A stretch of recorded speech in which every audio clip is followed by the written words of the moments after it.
coming up on Marriage Today with Jimmy and Karen. And you say, well, you don't love them as much as I love them. Well, let me talk about this for just a minute. Okay, first of all, a lot of people are very emotionally damaged, when they've had a previous marriage or previous relationship. Okay, you say, you don't love them as much as I love them. The greatest love on earth is a decision, not an emotion. I can choose to love your children just as much as you do. I can honestly say today, I love those kids like my own, but it didn't happen overnight. It's a commitment to a process.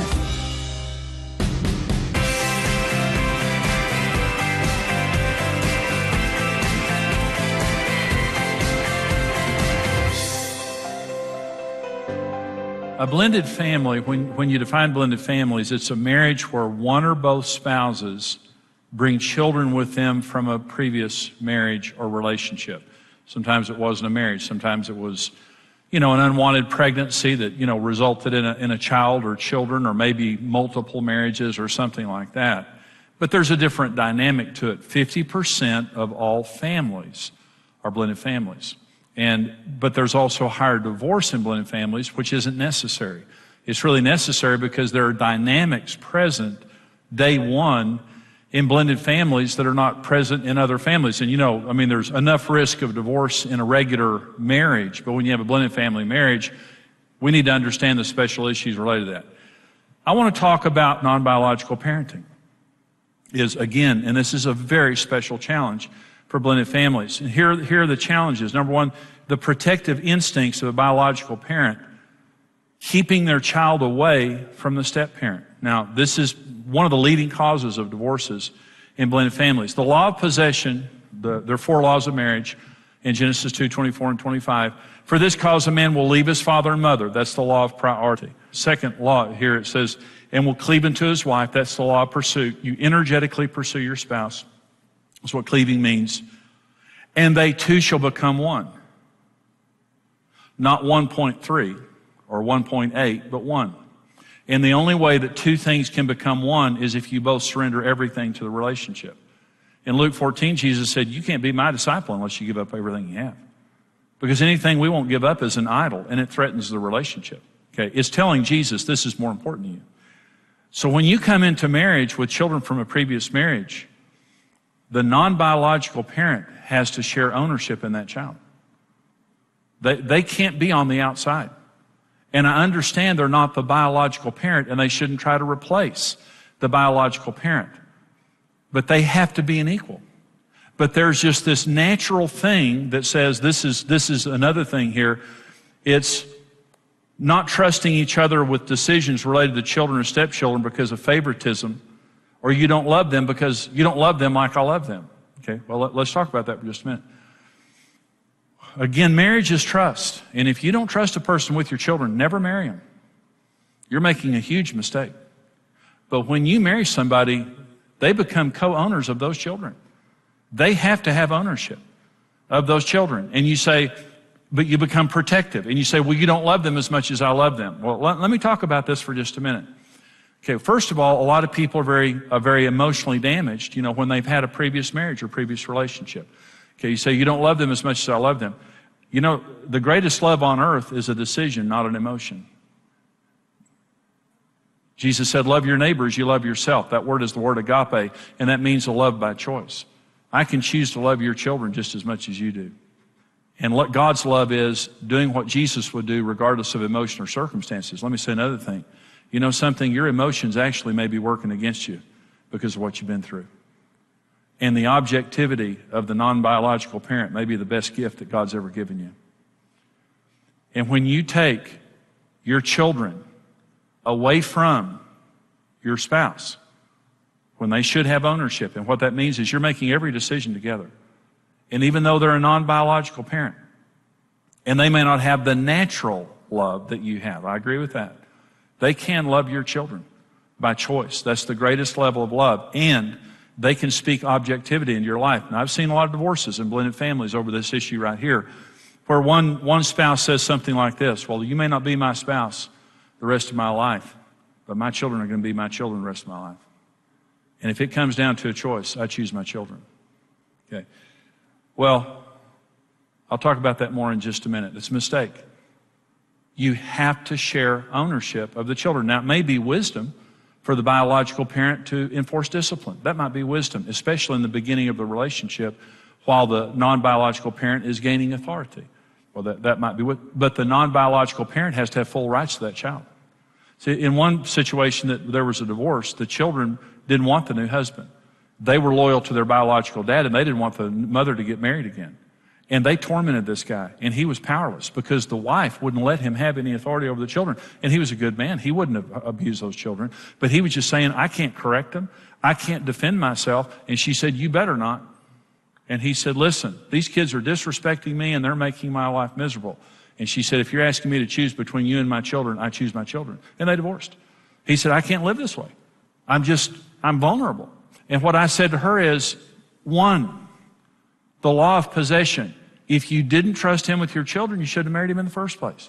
But marriage is trust. So parent those children together, and those children need to see you operating as a team. They need that. Another issue of non-biological parenting is the natural sexual barriers are missing. And that doesn't mean there needs to be an atmosphere of mistrust. You just need to understand, though, there is a natural sexual barrier biologically that when you have a step-parent in the family, there needs to be a higher level of modesty and accountability.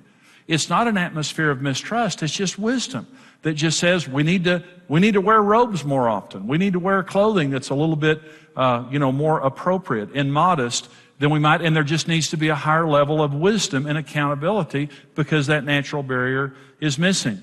Child support. Let me talk about the law of possession for just a minute. This is one of my relatives divorced. She married into a blended family situation, and when she married into it, he was paying child support to his children, his ex-wife, the way he should have. He was a good man. This is a really good man. And every time they wrote that check, my cousin got madder every month. She just couldn't handle the fact that this money was going to his ex-wife, and she picked up an offense toward his ex-wife, and it just tormented her until ultimately they divorced. Listen, the law of possession says your debts are my debts. Your assets are my assets, your liabilities are my liabilities.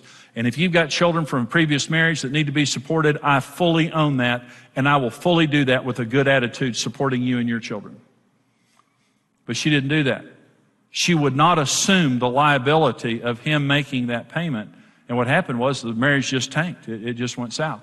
And so we have to understand that in marriage there is this law of possession. There's one other thing I want to talk about related to children as visitation.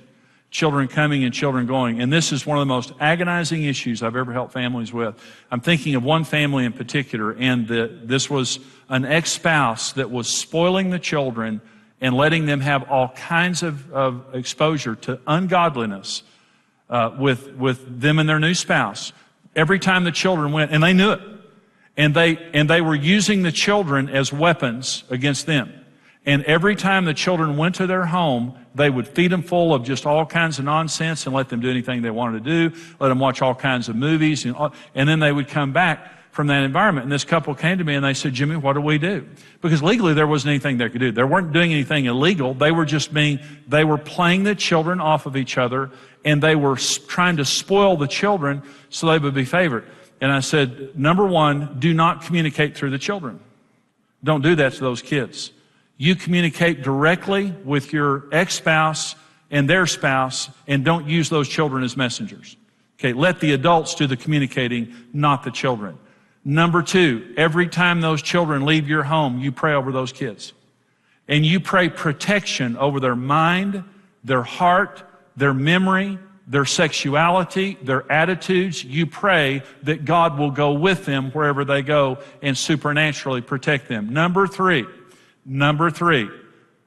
do not take for granted every day you have with that child, and don't you play that game. You be righteous. You have standards. You love those children. You take those children to church, regardless of what they say. Don't be legalistic.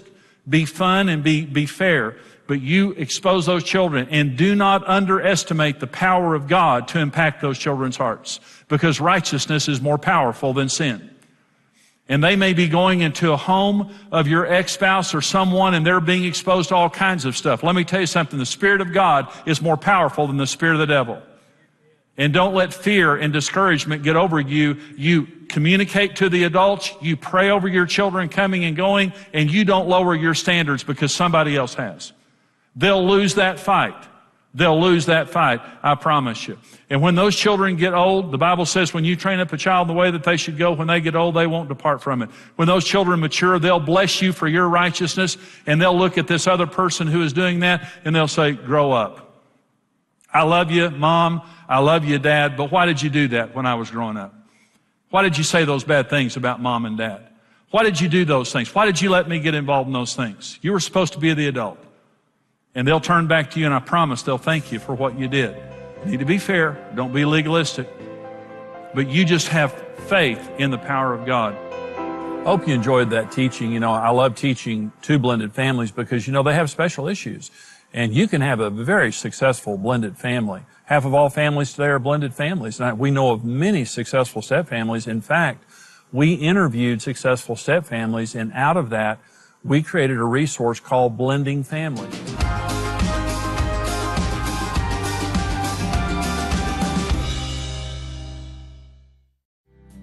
Honestly, you know, how can you say you love that stepchild the same as your biological child when there's been so much more history? It would be hard to say that truthfully, but as far as your commitment to the best interest of that child with his kids and with adopting a son, you know, I can honestly say today I love those kids like my own, but it didn't happen overnight. It's a commitment to a process.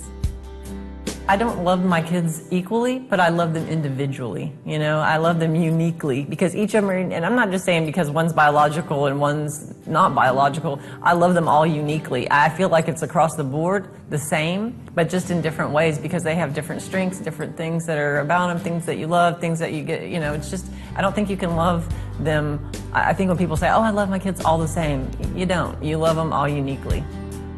If you expect to always have it be the same, then you're setting yourself up for disappointment.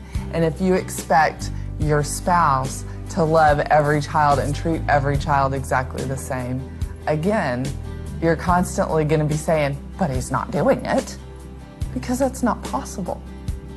It's not possible. There are, even with my two biological children, like I cannot even possibly imagine being able to love them more, but I don't treat them exactly the same. Well, those were some great insights from our couples. And now we're going to talk about discipline. Huge issue in any family. In blended families, there are some special challenges. We're going to listen now to Charles and Ty talk about how they did some things wrong related to discipline. Listen to this. I know how my son feels when I discipline him. He's mad, he doesn't like it, and he loves me, and I've been there from the beginning. So imagine how a child is going to feel when the step-parent comes in and tries to administer discipline. They don't have the roots that I have, so it's going to be war. So we didn't do this. We should have. We just kind of was like, okay, we all have equal power, okay? And he disciplined and I disciplined, but we found that the step-parent just being the love initiator, just sowing the love seed, really helps to nourish the relationship with the child to where they can grow to a place where the child can receive discipline. One thing that's important with discipline is not only my spouse and myself being on the same page, but also the child's mother, you know, or their father, the other parents essentially, that they're on the same page, because you want to let them know that this is how we're going to run our house. This is how we're going to discipline, and so that there's no surprises. We have been through situations where one or the other of us was going to discipline one of the children, and specifically when it's the other's child. And when you see that happening and you don't agree with it, and you step in the middle of that, and we've done it, and it was not successful, you find that you're not only are you undermining them, but you're teaching that child lack of respect for the other parent. So while we would love, I wanted him to be a disciplinarian, I wanted him to be a father figure to my children, there was a period of time where their father wasn't active in their life. And so I wanted him to step into that. On the other hand, if I stepped in and kept undermining him, I was just teaching the children that he had no value. Also, because of the different ages and the different backgrounds they were raised with, you know, that we have to use wisdom. You can't discipline them all the same. They all need consequences for actions, you know, if they do something that, you know, we need to deal with. But it's not necessarily going to be the same with each child, because you have to know that child's personality. You don't want to crush their spirit, you know, and we want a positive result. We don't want them to do it again. I mean, so how do we get to that?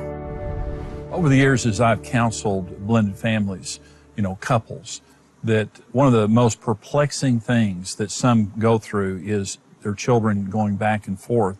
And when they go to their ex's home, the ex allows things that they don't. And sometimes this can be really bizarre. The competition, you know, a very ungodly ex that just really allows the kids to do anything. And couples really grieve over that, and rightly so. And so we're going to talk to the couples now and let them tell you about how they deal with exes that allow things that they don't. We have to trust God. At the end of the day, when he's over there, it's completely out of our hands. It's in God's hands. You know, I used to stress about it every time he went over there. You know, what's happening over there? What's he exposing her to? What kind of friends does she have over there? What kind of music? What kind of movies? I mean, all those type of things. But at the end of the day, we don't do those things at our house. He's there with us most of the time. We're going to continue to have positive reinforcement with him. We're going to continue to show him, hey, this is why we do this. This is why we don't allow you to watch certain things. This is why you don't get to listen to certain music, because there's a message behind it. This is why, so that we're sowing the seeds now. He may not understand it all, but one day he will make that choice. And hopefully it's the right one. Coat everything in prayer. You know, lift them up the whole time they're gone, before they go. Anything that you're concerned about, just encouraging them in loving ways without condemning the other parent. Address whatever the issue is that you need, that your concern is. You know, what can you do? What's an out? How can you, you know, if this happens, where can you go? You know, what do you do? Do you know how to call 911? Do you know how to call a friend, or, you know, another adult that you trust, and those kinds of things? I can give you instances where, you know, April's ex brought them to a, you know, like a party in Mexico, and they're 14 years old. You know, they're drinking. Yeah, I mean, look, this is real. Or you know, inappropriate movies or whatever. That's where the control factor comes in, and it's unfortunate. You obviously address that very strongly, as well as you can, to try to affect the other spouse. That's something that you have to do. But as far as the children, you just say, you know, there's a reason why we don't do this. And you look at it as an opportunity to talk to them about why we don't do this.